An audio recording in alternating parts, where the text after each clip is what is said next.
everyone, today we start the new topic of our chapter surface area and volume. और आज हम discuss करेंगे अपनी NCERT exercise 13.5 that is optional. And from that particular exercise there is a first question for us.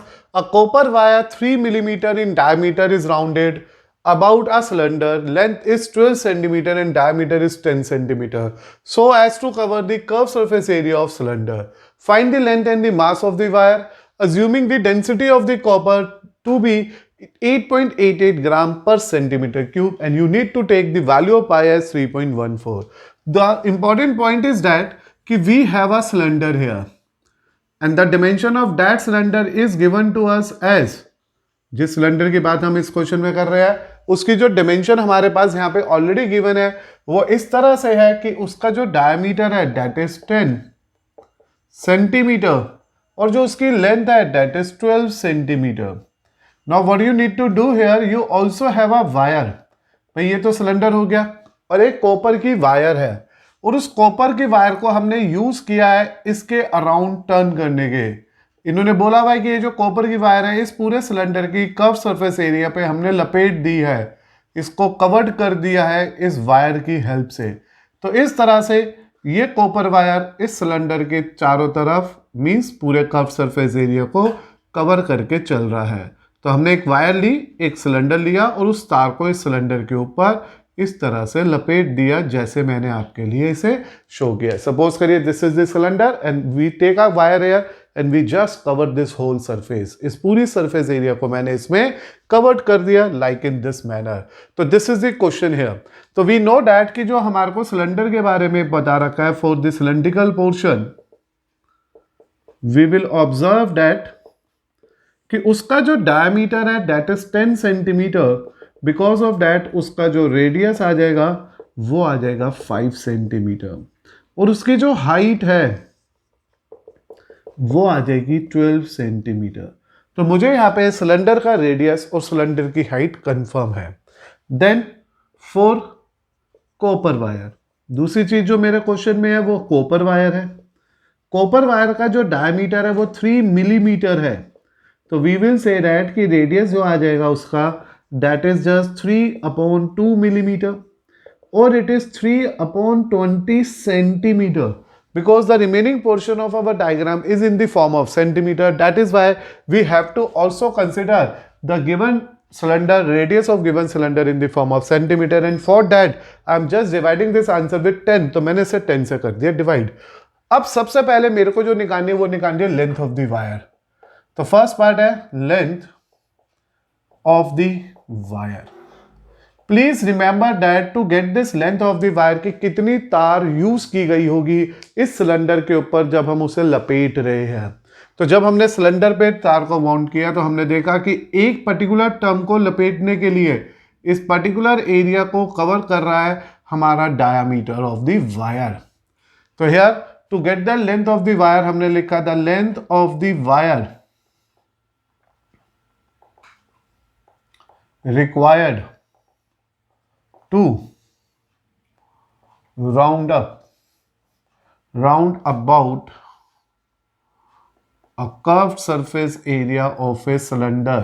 Cylinder के curve surface area को round करने के लिए लपेटने के लिए जो वायर हमने यूज की दैट इज इक्वल टू क्या होगा, that is equal to height of cylinder divided by diameter of wire. This is the basic information जो आपको सोचनी है. ये कोई फॉर्मूला नहीं है कि मैं कहूँ रट लो. This is the basic which we get from this given question कि मुझे इस पूरे के पूरे का लेंथ को कवर करने के लिए देखिए जब एक बार तार लिपटी तो उन्होंने 3 मिलीमीटर कवर कर लिया, दूसरी बार 3 और कवर हो गया, तीसरी बार 3 और कवर हो गया. तो इस तरह से हर एक राउंड पे 3-3 मीटर की लेंथ 3-3 मिलीमीटर की लेंथ कवर होती जा रही है और ऐसा मुझे 12 तक करना है. इसलिए जो रिजल्ट आया वो आया 12 डायमीटर कितना है 0.3.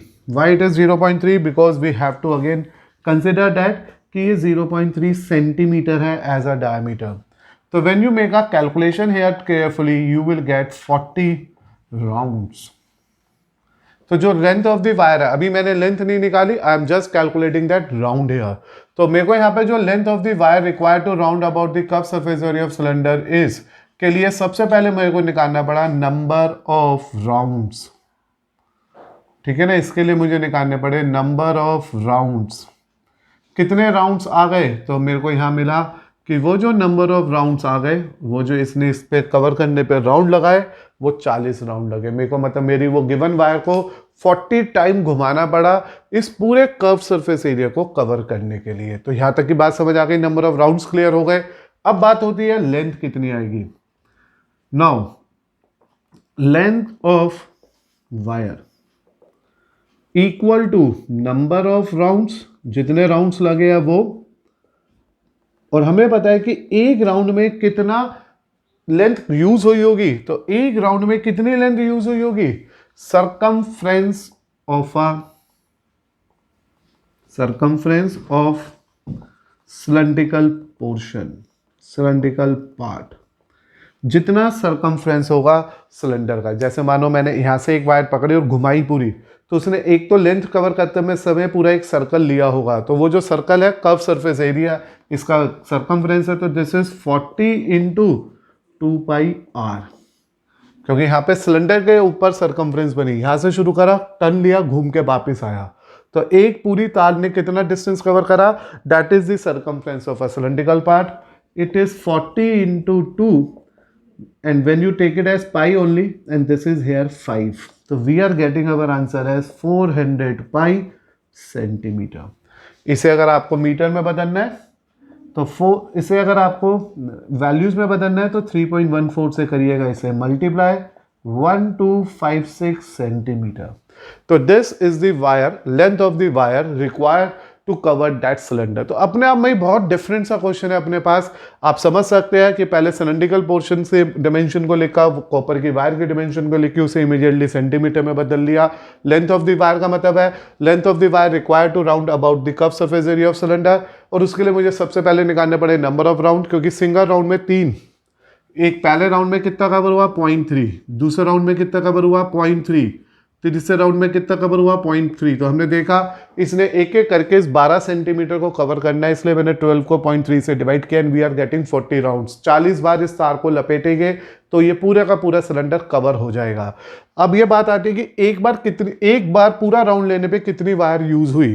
तो length of wire required for taking 1 round, एक राउंड लेने में कितनी वायर यूज हुई, तो this is the circumference of a cylindrical part. ये जो सिलेंड्रिकल पार्ट का बाहर का सरकमफ्रेंस है। तो we are getting 2πr as the length of the wire use to make a 1 round. और ऐसे मुझे कितने राउंड लेने हैं, 40 राउंड्स लेने हैं। Because of that we are getting the answer of this particular part as 1256। अब मुझे चाहिए मास। अब देखो तुम्हें वायर की लेंथ पता है, किसका मास चाहिए, कॉपर की वायर का। तो यहां पे मैंने लिखा सेकेंड पार्ट में पहले volume of copper wire. You need to remember here copper wire का जो फॉर्मूला बनेगा वो बनेगा πr² and the πr² into height. तो ये जो लेंथ ऑफ द वायर आई है मैंने इसे h मान लिया as the length of the cylindrical wire. तो मेरे को यहाँ पे ये फॉर्मूला लेना है, क्योंकि whenever you are going to find out the mass we have a density here and we know one of the basic formula कि जो डेंसिटी होती है वो होती है मास अपॉन वॉल्यूम। तो उसी के बेस पे जो हम लोगों ने फॉर्मूला याद करा है कि we know that we have to find out the value of mass. तो mass is equal to volume into density. ये फॉर्मूला होता है हमारे पास मास निकालने का। तो यहाँ पे मेरे क्वेश्चन में मास पूछा था, डेंसिटी मुझे गिवन थी, तो मैंने अभी पहले कॉपर वायर का वॉल्यूम निकालना शुरू कर दिया। इट इज 3.14 इंटू 3/20 का square into 1256। Because the information we have in this question is very clear कि कॉपर वायर का रेडियस मुझे पता है, उसकी हाइट मुझे पता है, पाई की वैल्यू हम लोग यूज कर ही लेते। तो इट इज 3.14 9/400 इंटू 1256। और सॉल्व कर लेते हैं। यहाँ पे 100 आ गया, यहाँ पे भी 100, 4 के टेबल पे कैंसिल करिए इसे, तो ये आ गया मेरे ख्याल से 314। तो here the result we are getting from this portion is 314 into 9/10,000। तो when you make a simplification of this question जो वॉल्यूम तुम लोगों को मिलेगा इसकी सॉल्व करने के बाद, इन दोनों को मल्टीप्लाई करके 1000 से डिवाइड करने के बाद, दैट इज 88.74 आ जाएगा ये। This is 88.74। तो this is the answer we have to consider here as the volume of a wire. तो ये वायर का रिस्पेक्टिव वॉल्यूम है। तो इसमें मैंने आपके सामने इन दोनों टर्म्स को मल्टीप्लाई किया और मेरे को इन दी एंड मेरे आंसर की वैल्यू अप्रॉक्सीमेट वॉल्यूम में मिल गई। Since density of copper wire is given to us 8.8 ग्राम पर सेंटीमीटर क्यूब। ये ऑलरेडी गिवन है मेरे क्वेश्चन में कि ये हमारे क्वेश्चन की वॉल्यूम की डेंसिटी है। तो ये हमारे पास डेंसिटी है। With the help of this density मुझे पता है, वॉल्यूम मुझे पता है, मास निकाल लेते हैं। फॉर्मूला आपके सामने लिखा हुआ है। तो as mass is equal to volume into density, volume is here calculated as 88.74, जबकि डेंसिटी है 8.88 ग्राम पर सेंटीमीटर क्यूब। तो when you go for it, आपका जो अप्रॉक्सीमेट आंसर आ जाएगा इतने ग्राम आ जाएगा। तो this is the approximate value of mass of a wire. तो आप लोग देख लीजिए, one of the question of our NCERT optional exercise 13.5 and one of the very different very important question of the exercise. Tough नहीं कहेंगे, logically सोचना पड़ेगा। एक कॉपर की वायर थी, 3 मिलीमीटर उसका डायमीटर था। हमने उसे सिलेंडर के ऊपर लपेट दिया। वो सिलेंडर जिसकी खुद की लेंथ 12 सेंटीमीटर थी, जिसका खुद का डायमीटर 10 था, इस तरह से लपेटा कि इसने इसके cup surface area of cylinder को कवर करा। लेंथ निकालो, मास निकालो इस वायर का, अज्यूम कर लो जो कॉपर की डेंसिटी है वो 8.88 ग्राम पर सेंटीमीटर क्यूब है। With the help of the cylinder and the copper wire, मेरे को उससे डायमीटर और रेडियस और हाइट पता चल गए। फिर मैंने सबसे पहले लेंथ ऑफ द वायर के लिए वर्क किया। Length of the wire basically mean जितना हम सिलेंडर को कवर करने में वायर यूज करेंगे, उसके लिए पहले मैंने नंबर ऑफ राउंड्स निकाले। That is total height of the cylinder divide by height covered by single round. तो इसके लिए मेरे पास आया डायमीटर ऑफ वायर से हमने इसे डिवाइड करा, 40 राउंड्स आ गए। फिर हमने देखा कि एक राउंड में कितना डिस्टेंस कवर होगा, एक राउंड में कितनी वायर यूज होगी। तो हमने जब ये चेक करा कि एक राउंड में कितनी वायर यूज होगी, तो वील ऑब्जर्व दैट कि ये तो एक circumference of the cylindrical part का पार्ट आ रहा है कि सिलेंडर को घुमाने में जितना सर्कमफ्रेंस यूज हुआ, इसलिए मैंने सर्कमफ्रेंस और सर्कल को 40 से मल्टीप्लाई किया and we get the height यानी कि length of the wire required to make this to cover this whole cylinder with the wire. Now after that we need to find out the mass of the wire also. As it is clear that की density पता थी और मेरे को wire के बारे में radius और हाइट भी क्लियर हो गई। With the help of that height and radius we find out the volume of copper wire. उस कॉपर वायर के वॉल्यूम को कैलकुलेट करने के बाद उसको उसकी डेंसिटी से मल्टीप्लाई किया। We are getting the approximate answer of our question as 788 gram here. Now beta consider karo question number 2 of our NCERT, and this is again a very different very important question of our NCERT. Here we have a very simple information. A right angle triangle whose sides are 3 centimeter and 4 centimeter other than hypotenuse is made to revolve around its hypotenuse. So what is given to us? We have a triangle with one of the side as 3, another side as 4. hypotenuse नहीं है ये 3 और 4 में से, और फिर हम लोगों ने इसे hypotenuse के along रिवॉल्व कर लिया और as a result it's given that कि इसने यहां पे एक डबल कोन जनरेट करा। Now we have to find out the volume and surface area. तब मेन पॉइंट इज दैट कि यहां पे इन्होंने हमें क्वेश्चन में क्या गिवन है इसको सोचना है, एंड दे आर सेइंग कि डबल कोन बनेगा। तो इसे थोड़ा इमेजिन करो, प्रैक्टिकली सोचो कि कैसे बनेगा डबल कोन। तो here you need to consider that कि we have a right angle triangle. तो we take it as ABC as our right angle triangle A, B, C with right angle at A. This is 3 and this is 4. And BC is considered as its hypotenuse. Now what we need to do? We have to revolve this particular triangle about the BC. क्योंकि अगर आप एक काम करो, एक paper लो, उसमें एक right angle triangle की शेप को डिजाइन कर लो जैसे मैंने कहा, और उसके बेस पे एक बहुत बड़ा सा थ्रेड बांध दो and then revolve it. When you revolve that triangle in a very speedly manner, you will observe that कि विदाउट एनी डाउट वहां पे एक डबल कोन बनेगा, और ये जो डबल कोन इसमें बनेगा, this is indicating here required diagram. तो ये इसका एक रिस्पेक्टिव डायग्राम होगा। तो इस तरह से कुछ हमारे पास चीज़ों को पिक्चराइज करना है, सोचना है, तभी आप उस डबल कोन तक पहुंच पाओगे कि कैसे एक सिंगल ट्राइंगल ने कोन की पोजीशन को रिप्रेजेंट किया। कभी भी आप फास्ट मूविंग ऑब्जेक्ट को देखोगे तो वो एक नई शेप दे देता है। जैसे आपने कभी देखा होगा रनिंग फैन जो होता है, उसके जो 3 ब्लेड्स होते हैं, अगर वो स्टिल है, रुके हुए हैं, तो दे आर 3 ब्लेड्स, लेकिन when they are running very fast it is appear like a circle.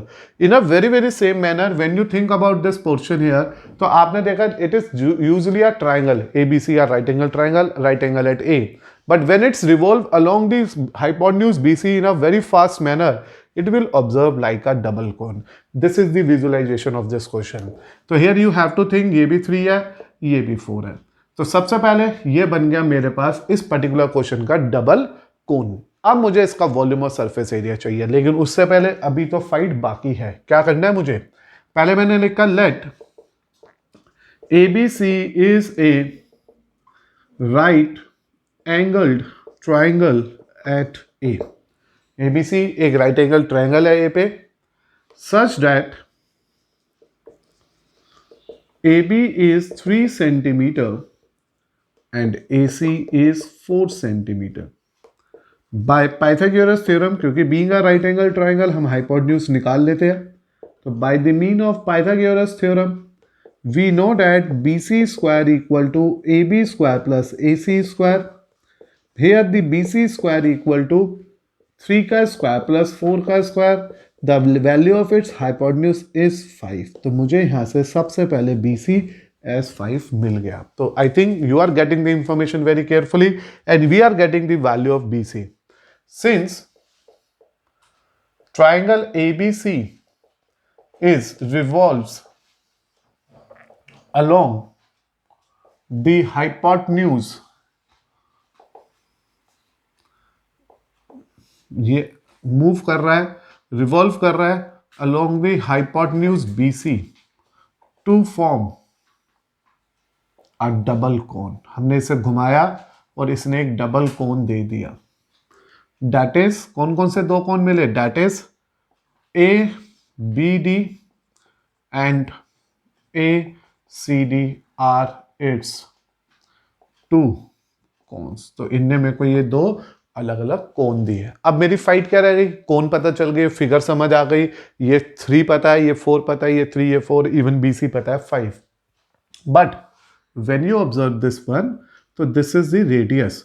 तो मुझे अब रेडियस की फाइट करनी है R और AM की। तो मैंने अब क्या लिया? इन ट्राइंगल, ये हमेशा 90 डिग्री होता है रेडियस का, तो in triangle ABM and triangle, मैंने इधर वाला ट्राइंगल लिया ABM, जिसमें ये एंगल 90 डिग्री का है, इसमें एंगल M 90 डिग्री का है। तो बड़े वाले ट्राइंगल में M के रिस्पेक्ट में तो मैंने लिख दिया A, क्योंकि A 90 इसमें M 90, और B के रिस्पेक्ट में लिख दिया B। तो ये बड़ा वाला ट्राइंगल बन गया CBA। तो AMB को CBA के सिमिलर करेंगे कैसे? एक तो angle AMB is equal to angle ABC, this is the common angle. तो by the mean of angle similarity we are in a position to make this 2 triangles are similar. फिर इसमें angle AMB और इसमें angle BAC, दोनों 90 degree.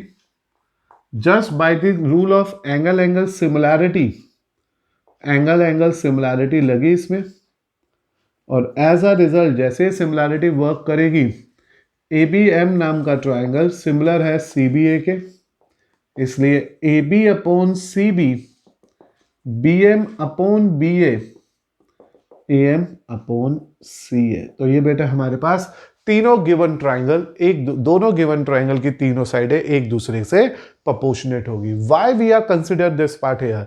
The reason is very okay for us, very clear for us to find out the radius as well as the height of this first cylinder cone.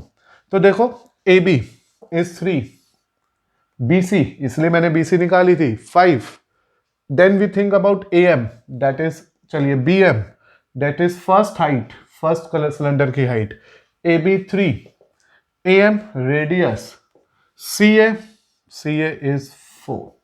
तो यहां से comparison करते हैं, 9/5 तो height 1 आ गई, and 3/5 equal to R/4, और ये आ गया 12/5 एज द रेडियस। तो मुझे हाइट 1 भी मिल गई, मुझे रेडियस भी मिल गया। And when you think about height 2 means height of second cone. So it is BC minus height 1, and here it is 5 minus 9 by 5, which give you a value 16 by 5 centimetre. तो as a result मैंने 1 by 1 इस particular कोन को, जो मैंने भी यहाँ double कोन आपके सामने जनरेट करा है, उसकी रेडियस भी पता चल गई, उसकी दोनों हाइट भी पता चल गई. Now we are planning for the result. Volume of double cone so formed, जो वॉल्यूम चाहिए मुझे डबल कोन का जो यहां से बना है, that is volume of cone ABD plus volume of cone, अगला कोन कौन सा बेटा, देखिए आप आराम से. तो वॉल्यूम ऑफ कोन, सेकेंड कोन का नाम लिखते हैं हम लोग ACD. It means it is 1/3 pi r square h1, 1/3 pi r square h2. क्योंकि दोनों कोन में बेस सेम होने की वजह से रेडियस तो सेम रहेगा, बस इसकी हाइट BM है, इसकी हाइट MC है, जो हम लोगों ने यहाँ पे 1 by 1 mean of that similarity find out करी है.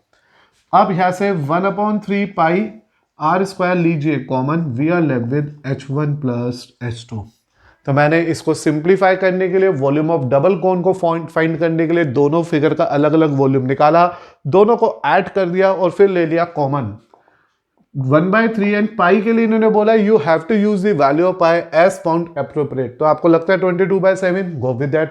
आपको लगता है 3.14, गो विद दैट. तो अभी मैं पाई ही लिख रहा हूं, लास्ट में देखूंगा. And the radius we are having here from this given question is 12/5. Decimal में बदल सकते हैं, आपकी चॉइस है. तो you have to convert this into a form of decimal, so it is 2.4, varna use as it is. And this is 12/5 plus 16/5. I think here we make a 25, it is 9/5 beta. So when you simplify it carefully, it is 1/3. पाई को मैं ले रहा हूँ 3.14 क्योंकि कई 7 का multiple आया नहीं. 144/25 एंड दिस इज 25/5. ये से यही कैंसिल आउट हो गया, ये से कैंसिल आउट हो जाएगा, and we are getting a value 4 and I think 8, 48. 3.14 into 48/5 centimetre cube मेरे को सिंप्लीफाई करने के बाद मिलने वाला है इसके डबल कोन का वॉल्यूम. आप इसे आराम से सॉल्व कर लीजिएगा. Your answer of this question is goes to 30.17 centimetre cube. Here 3.14 को 48 से करेंगे मल्टीप्लाई, और जो भी रिजल्ट आएगा we have to divide by 5, और just divide this by 5, it is 0.628. Then make it multiply with 48. We are getting the respective answer of our question, जो part first है. तो इंपॉर्टेंट पॉइंट क्या था, एक सिर्फ ट्रायंगल अलोंग दी हाइपोटेन्यूज उसे घुमाया, उसने डबल कॉन जनरेट करा. We make that information very clear here. फिर क्योंकि ABC एक right angle triangle at A था, AB और AC गिवन था, पाइथागोरस से मैंने BC एज अ हाइपोटेन्यूज निकाल लिया. Since it is given that triangle ABC को रिवॉल्व करा हाइपोटेन्यूज के अलोंग, तो डबल कॉन बना है, एक कॉन बना ये और एक कॉन बना ये. इन दोनों कॉन के रेडियस और हाइट निकालने के लिए मैंने इस ट्रायंगल ABM को और बड़े ट्रायंगल ABC को आपस में सिमिलर करा bye angle similarity, use that ratios, proportionate terms, and find out the height 1 and radius. When we have a height 1, we plan to get the height 2 also, क्योंकि अगर ये height 1 है तो ये height 2 होगा, and then we find the both of the heights of the given question as well as the radius. And to obtain the first result as the volume of double cone so formed, मैंने दोनों volume को एक दूसरे के साथ add करा, simplify करा properly, we get the respective answer of our question. अब हम पहुंचे सेकेंड पार्ट पे, and in this second part we need to find out the surface area of double cone. तो ये जो डबल कोन यहां बना है उसका सरफेस एरिया चाहिए, यानी कि कर्व सरफेस एरिया ऑफ कौन कौन सा कौन है ABD plus curve surface area of कौन, और दूसरा कौन सा है बेटा, इधर से देखेंगे तो ACD. तो इन दोनों का कर्व्ड एरिया चाहिए. This is pi r L1 pi r L2, क्योंकि दोनों कोन के जो स्लांट हाइट है वो 3 और 4 अलग अलग है. तो here we can say that pi r take it as common, it is L1 plus L2. This is pi r is we already calculate that r here as 12/5, and when you think about L1 L2 it is 3 plus 4, क्योंकि आप यहाँ ध्यान दीजिए तो ये इसकी slant height हो गई, पहले कोन की स्लांट हाइट, दूसरे कोन की स्लांट हाइट।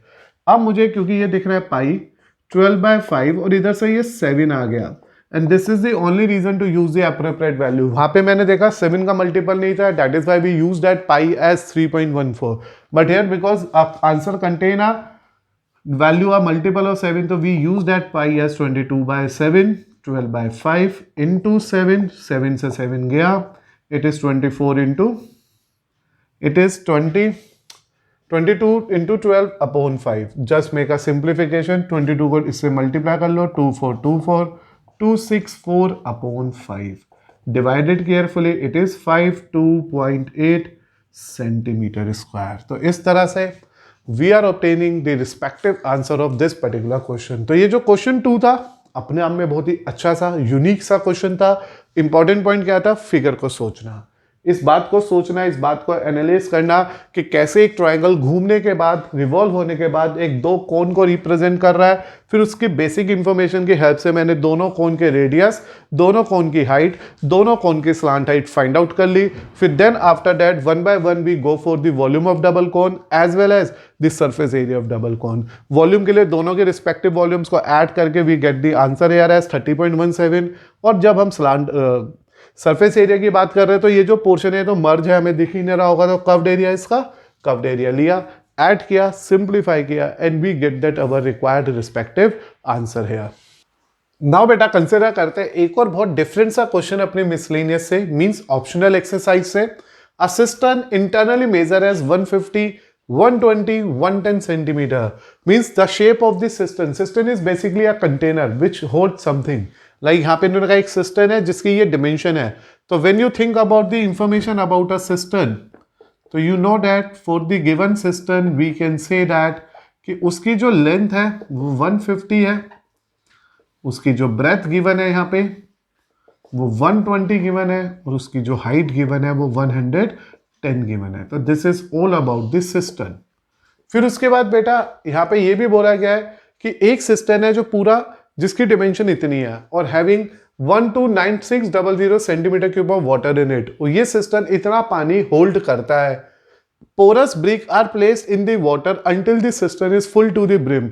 हम एक एक करके इसमें ब्रिक्स रखते जा रहे हैं, वो भी पोरस, जिसमें छेद होता है, कुछ हिस्सा पानी का उसमें ऑब्जर्व हो जाता है। हम एक एक करके उसमें ईंट रखते चले जा रहे हैं और एज अ रिजल्ट सिस्टम का पानी ऊपर आता जा रहा है और वो फुल टू द ब्रिम हो रहा है। वही कौवे वाली कहानी चल रही है, वो पत्थर फेंकता है, आप लोग क्या फेंक रहे हो, इस टाइम ईंटें फेंक रहे हो। हर ब्रिक जो है 1/17 ऑफ इट्स ओन वॉल्यूम का वाटर सोख लेती है, अपने अंदर ऑब्जर्व कर लेती है। How many bricks can be put it without overflowing the water if each brick being having a measurement this। तो देखिए सबसे पहले मुझे सिस्टम की डिमेंशन के बारे में पता चला, फिर मुझे इतना पता चला volume of water in the system, कि जो पानी इस सिस्टम में पहले से ही है, that is already given to us as 129600 centimetre cube. तो this is the water which is already present in this container in this system। Now after this जो another information है that is for about the brick, and it is very clear बेटा जो brick की shape होती है that is also one of the cuboid with the dimension as 22.5 centimeter as length, 7.5 centimeter as breadth, 6.5 centimeter as its height, and we need to find out number of bricks। तो मैंने माना let number of bricks required to place in this system, जिससे कि उसका पानी ऊपर आ जाए, Bn, कि जितनी ईंटें हम इसमें डालेंगे वो यहाँ पे n होगी। तो this is the whole basic information we have in our given question here. एक सिस्टम था जिसकी लेंथ ब्रेथ हाइट पता थी, उसमें पहले से इतना पानी भरा हुआ था, हमने ईंटें फेंकनी शुरू करी। ईंट की डिमेंशन है 22.5, 7.5 एंड 6.5, और एज अ रिजल्ट ये पानी ऊपर उठना शुरू हुआ। लेकिन one thing is more given to us, ये पोरस ब्रिक है। बीइंग अ पोरस ब्रिक क्या होगा, वो पूरा का पूरा अपने वॉल्यूम के अकॉर्डिंग ऊपर पानी को नहीं उठाएगा, क्योंकि आर्शिमिडीज प्रिंसिपल सुना होगा आपने वो लोगों ने, जितना वॉल्यूम डालेंगे उतना वॉल्यूम ऊपर उठेगा। लेकिन यहाँ पे क्योंकि बीइंग अ पोरस ब्रिक वो कुछ हिस्सा पानी का अपने अंदर सोख लेगी, ऑब्जर्व कर लेगी। बिकॉज ऑफ दैट वो सिर्फ 1/17 हिस्से पानी को पिएगी। It means remaining part of the पानी को ही ऊपर उठा पाएगी। आपको बताना है हमारे को ऐसे कितनी ब्रिक्स चाहिए होगी कि ये पूरा सिस्टम अपने अपर मोस्ट लेवल तक आ जाए, फुल फ्लो अपने ब्रिम तक आ जाए, अपने आउटर बाउंड्री तक आ जाए। तो सबसे पहले मैं निकालता हूं वॉल्यूम ऑफ सिस्टम कि भाई सिस्टम की कैपेसिटी कितनी है, और इस वॉल्यूम के लिए मुझे फॉर्मूला यूज करना है L into B into H. So to make a simplification it is 150 into 120 into 110। Here we have to multiply these three terms together to obtain that answer. It is 1980000 centimetre cube. It means हमारा वो जो system है उसमें इतना पानी आ सकता है, but volume of water in this system, ये ऑलरेडी दे रखा है मेरे को कि मेरे सिस्टम में पानी कितना है 129600 सेंटीमीटर क्यूब है। देयरफॉर वॉल्यूम ऑफ वाटर या वॉल्यूम, रिमेनिंग वॉल्यूम बोल लीजिए, remaining volume to be raised, जितना पानी ऊपर उठाना है, remaining volume to be raised is equal to, ये क्या मतलब हुआ remaining volume to be raised, कि जितना वॉल्यूम हम उससे ऊपर उठाना चाह रहे हैं। क्योंकि ये तो सिस्टम के कुछ लेवल तक पानी भरा हुआ है, ईंटें फेंकेंगे इससे वो पानी ऊपर उठेगा, तो volume remaining volume to be raised कि कितना वॉल्यूम हमें ऊपर उठा के लाना है, और वो होगा बेटा 1980000 minus 129600। Just get a difference of it कि इतना वॉल्यूम टोटल चाहिए था जबकि इतना पानी उसमें ऑलरेडी था। अब हम इन दोनों को कर देंगे माइनस, जो भी रिजल्ट आएगा वो हमारा फाइनल आंसर होगा, और वो रिजल्ट आ जाएगा मेरे पास इतना 1805418 शायद गड़बड़ है कुछ, दोबारा चेक कर लेते हैं। 004, फिर यहाँ पे आ गया मेरे पास 9 तो इट्स 0। अब यहाँ पे 8 में से 7 में से 2 गए तो इट्स 581, तो इट इज 1850400 सेंटीमीटर क्यूब। इतना पानी उस सिस्टम के अंदर अभी भी है जिसे मुझे ऊपर उठा के लाना है। इस पानी को ऊपर कौन उठाएगा, इतने वॉल्यूम को ऊपर कौन उठाएगा, इतने वॉल्यूम को ऊपर उठाएगी हमारी ब्रिक की वॉल्यूम। तो यहां पे निकालते हैं पहले हम volume of one brick, volume of one brick. Being a brick it is again a cuboid, its volume is again as a formula L into B into H. तो ये आ गया मेरे पास 22.5, 7.5, 6.5। तो this is the one volume of a brick. अब जब मैं पहले इसकी कैलकुलेशन करता हूं कि कितने मेरे पास इसकी कैलकुलेटेड वैल्यू आ जाएगी, इट इज 1906.875 सेंटीमीटर क्यूब। तो ये वो वॉल्यूम है जो मेरी ब्रिक पानी को ऊपर उठाएगी। जैसे मैंने इसको पानी के अंदर डाला, उस टैंक के अंदर डाला, तो इन्हें इतना वॉल्यूम ऊपर उठा देना था, लेकिन क्योंकि ये पोरस ब्रिक है ये पूरा वॉल्यूम ऊपर नहीं उठाएगी। तो actual volume of water raised by one brick, actual volume of water raised by one brick कितना होगा वो, that is equal to volume of brick minus 1/17 time volume of brick. क्योंकि it is already mention that कि जितना भी उसका volume है उसमें से वो क्या करने वाला है, अपने हिस्से का उसमें से जो करेगा, अपने हिस्से का जो भी वॉल्यूम होगा उसको वो क्या करेगा, ऑब्जर्व कर जाएगा। लिखा हुआ ना, each brick observed 1/17 of its volume, वो अपने ही वॉल्यूम का इतना हिस्सा पानी पी जाएगा। यहाँ पे बेटा कैलकुलेशन ठीक करिएगा, ये 096 आएगा, तो इट इज 1096.875, और यहाँ पे आएगा ये टर्म। तो अपने ही वॉल्यूम में से 1/17 माइनस कर दो, तो here we take 1 minus 1/17 volume of brick, क्योंकि मैंने ले लिया वॉल्यूम ऑफ ब्रेक को यहां से कॉमन। तो इट मीन्स ये आ गया 16/17 वॉल्यूम ऑफ ब्रेक। तो we can simply say that कि जो एक ब्रिक होगी, the actual volume of water raised by one brick is 16/17 volume of its volume of brick, that is 1096.875 centimetre cube. तो अभी आप पहले यहाँ तक एक बार पूरी चीज़ों को दोबारा से पिक्चराइज कर लो, सोच लो मेरे साथ क्या क्या चल रहा है, कैसे कैसे हम अपने क्वेश्चन पे वर्क कर रहे हैं। In the given question here you will say that we will observe that कि यहाँ पे हमारे लिए जो डाटा था वो ये था कि there is a one system with length breadth height, इतना पानी उस सिस्टम में पहले भरा हुआ था, एक पोरस ब्रिक है जिसकी डिमेंशन पता है और मुझे नंबर ऑफ ब्रिक्स निकालनी है। पहले मैंने सिस्टम का टोटल वॉल्यूम निकाला कि एक्चुअल में इतना पानी होना चाहिए, मतलब मुझे इतने पानी तक पहुंचना है, इतने वॉल्यूम तक पहुंचना है, जबकि इतना पानी उसमें ऑलरेडी है। तो we go for the difference of it. After having that difference मुझे पता चला कि अभी इतना पानी और उस सिस्टम के अंदर ऊपर उठा के लाना है, और ये पानी ऊपर कौन उठाएगा?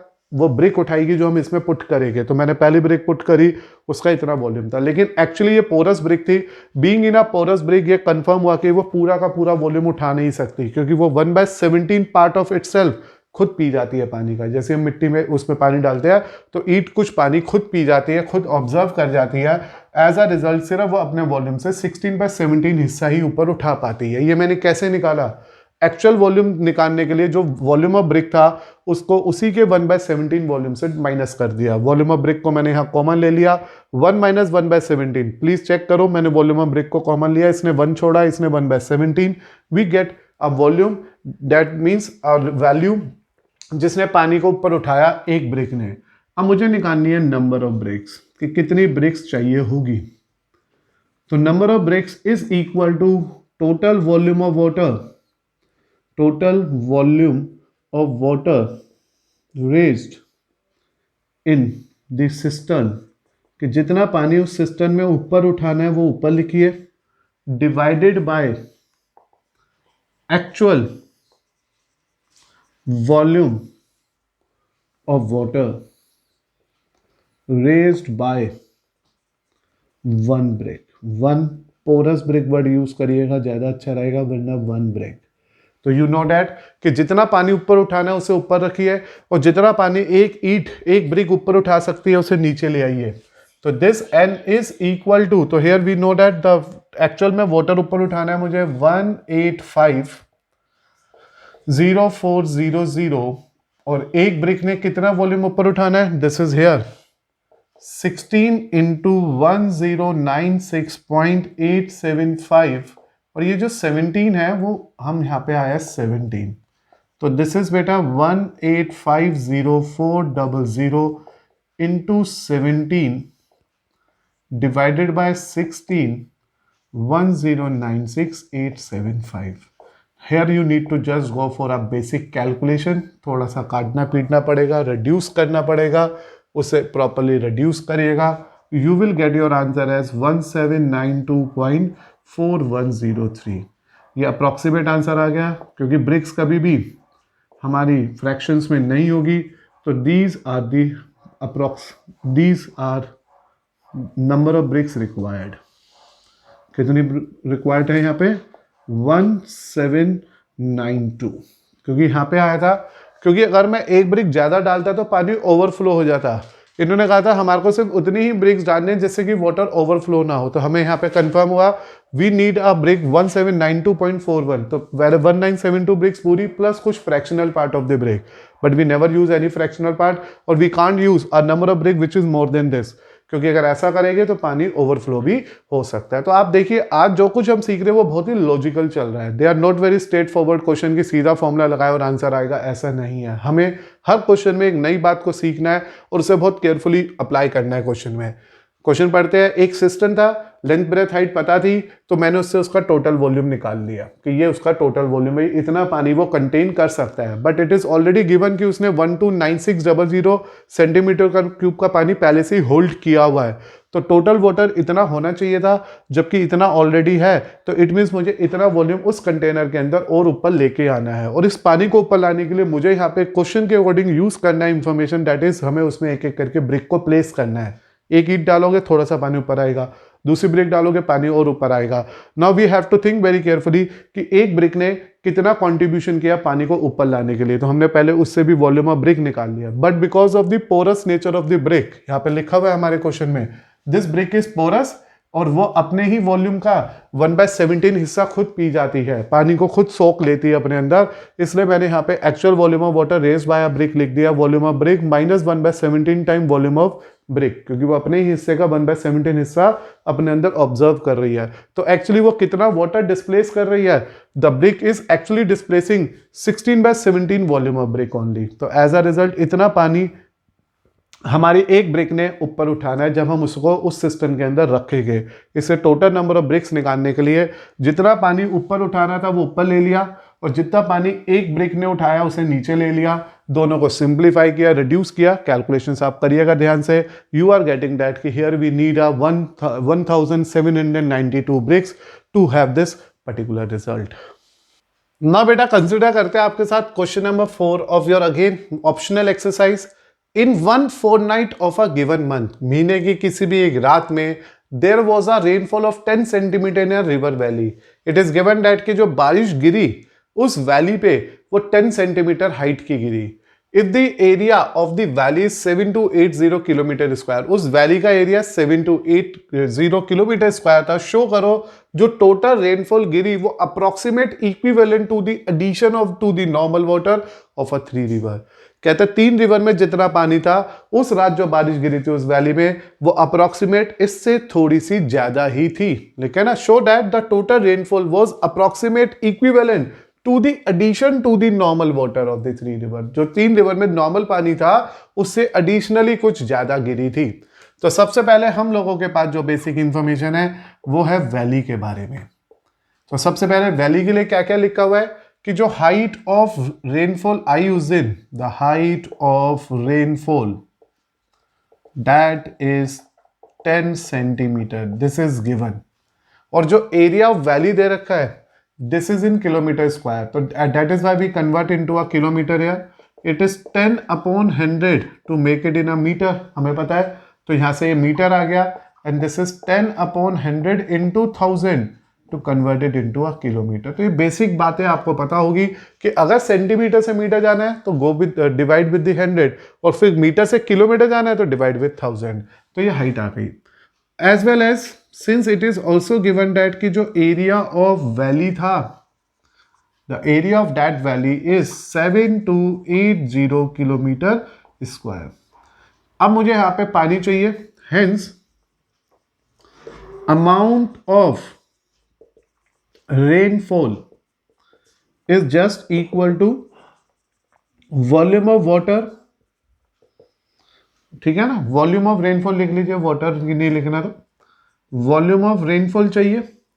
और किसी का भी वॉल्यूम निकालने के लिए यहां फॉर्मूला है volume of rainfall in a valley लिख लीजिए, इन अ वैली की उस वैली में जितनी बारिश पड़ी उसका वॉल्यूम चाहिए मुझे, और वो होता है volume area of valley into height of rainfall. जो भी एरिया निकलेगा वैली का था और पानी जितना उस दिन बारिश हुई उसको मल्टीप्लाई कर दो। तो जो अमाउंट ऑफ रेनफॉल मिला मुझे, अमाउंट यानी कि वॉल्यूम ऑफ रेनफॉल जो आया, पानी जो गिरा उस दिन उस वैली में, that is equal to 7280 into 10/100 into 1000। यहाँ 0 से 0 एक कम हो गया, इस 0 से याला 0 एक कम हो गया। We are getting our respective result as this 0.728 metre cube is the total amount of water, is the total amount of rainfall जो उस रात उस वैली पे गिरी। Is this okay? तो this is the first part. In 1 fortnight of a given month, there was a rainfall of 10 centimeter in a river valley. And if the area of the valley is this, valley का area मुझे पता था, बारिश की height मुझे पता थी, क्योंकि जब भी बारिश की हम कैलकुलेशन करते हैं तो ऐसे ही करते हैं, 1 सेंटीमीटर गिरी, 2 सेंटीमीटर बारिश हुई, 1 मिलीमीटर बारिश हुई, तो वहां उस दिन 10 सेंटीमीटर बारिश हुई। उससे हमने ये नोट करा और फाइंड आउट करा कि उस पूरी वैली में कितना पानी गिरा होगा, कितनी बारिश हुई होगी, वो है 0.728 मीटर क्यूब। अब बात शुरू होती है सेकेंड केस की, तो इसे तो माना मैंने फर्स्ट। अब आया सेकंड केस कि ये तो बात हो गई पहली सिचुएशन की, जी बारिश इतनी गिरी, इतना पानी उस दिन रात को बरसा बादलों से उस पर्टिकुलर वैली पे। अब इन्होंने कहा कि ये जो बारिश हमारी गिरी थी, ये बारिश, ये पानी नॉर्मली इक्विवेलेंट था ऐसे 3 रिवर के जिनकी डिमेंशंस मेरे पास है। तो यहां पे बात शुरू हुई रिवर की।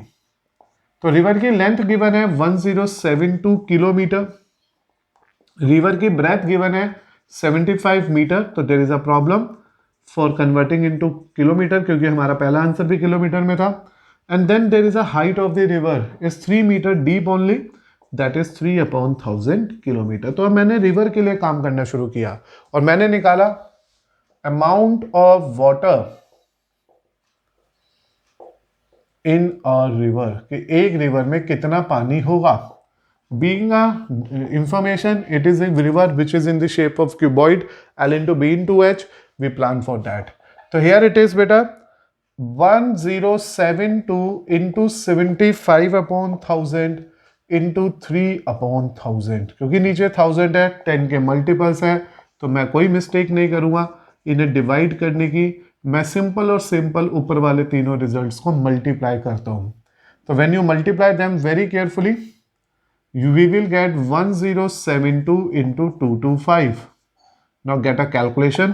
When you make a calculation here, your answer is 0.2412 kilometre cube. तो ये मेरे पास इसका कैलकुलेटेड वाटर आ गया। This is the water, amount of water in one river. So total amount of water in 3 reverse is equal to 3 times volume of water। तो amount of water बोलो या volume of water बोलो, बात एक ही है, volume of water in one river. Please remember this, never confuse your self, volume बोलो या amount बोलो, that means a very same sense here.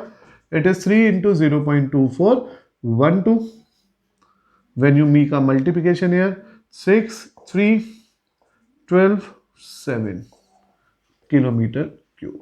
तो अब आप यहां से आंसर कंपेयर करो। किलोमीटर क्यूब में आ रहा है 0.728 एंड दैट इज 0.7236। तो क्या कंफर्म हुआ, टेक इट एज सेकेंड। तो मैंने लिखा from first and second it is clear that, आप सोच के देखो कि जो आंसर फर्स्ट में आया, जो आंसर सेकेंड में आया, they are quite equivalent. Equal और इक्विवेलेंट में यही फर्क होता है। इक्वल में मतलब होता है एग्जैक्टली सेम, इक्विवेलेंट का मतलब आसपास। तो यहां पे हमने देखा from first and second it is clear that the total rainfall is approximately equivalent to, the total rainfall is approximately equivalent to the addition to the normal water, addition to the normal water of 3 rivers। वो तीनों river के normal water के additionally equal थी। तो इस तरह से we are planning, we are simplifying the question number 3 here. और आज एक एक क्वेश्चन बहुत डिफरेंट था, बहुत ज्यादा टाइम कंज्यूमिंग था in the means of calculation, in the means of theory, in the means of working. Here the question number 4 is very different again. We have a valley there with the height of that rainfall in that particular valley for one particular night of the month is 10 centimeter. We convert it into a kilometer. When divided by 100 goes to meter, then divided by 1000 goes to kilometer. And we get the, it is already given that कि जो area of valley है वो 7280 है। तो area मुझे पता है, height मुझे पता है, we need to find out the amount of rainfall, that is the volume of rainfall, और वॉल्यूम होता है area into height. We plan it, simplify it and get the area, get the volume. यानी कि ये वो पानी था, ये वो वॉल्यूम था रेनफॉल का जो उस रात, उस महीने के अंदर उस पर्टिकुलर वैली पे गिरा था। फिर मैंने रिवर की इंफॉर्मेशन को उठाया, हेयर इज गिवन दैट की एक रिवर है जिसकी लेंथ ब्रेथ हाइट ये थी, इन्हें भी किलोमीटर में बदला और मैंने एक रिवर का वॉल्यूम निकाल लिया कि एक रिवर में इतना पानी होता है। तो ऐसे 3 रिवर बोली है मेरे को, तो 3 रिवर के लिए इसे 3 से मल्टीप्लाई करा। अब जो मेरा वॉल्यूम ऑफ वाटर आया in the case of 3 river वो इक्विवेलेंट था, नियर बाय दोनों एक दूसरे के जितने ही थे, थोड़ा सा फर्क था, बस बारिश में वाला पानी थोड़ा सा ज्यादा था। और यही तो हमसे पूछा था from first and second we can clear that कि जो बारिश गिरी थी वो अप्रोक्सीमेट इक्वल थी, साथ में कुछ एडिशन पानी भी आ रहा था उन तीनों रिवर से अगर हम कंपेयर करते हैं तो इस तरह से आज हम लोगों ने अपनी एनसीईआरटी ऑप्शनल एक्सरसाइज 13.5 को डिस्कस किया और सिर्फ 4 क्वेश्चन डिस्कस किए and these 4 questions are very very important. अगर पेपर टफ होगा तो क्वेश्चन होप सो इनसे ही कनेक्टेड मिलने वाला है आपको।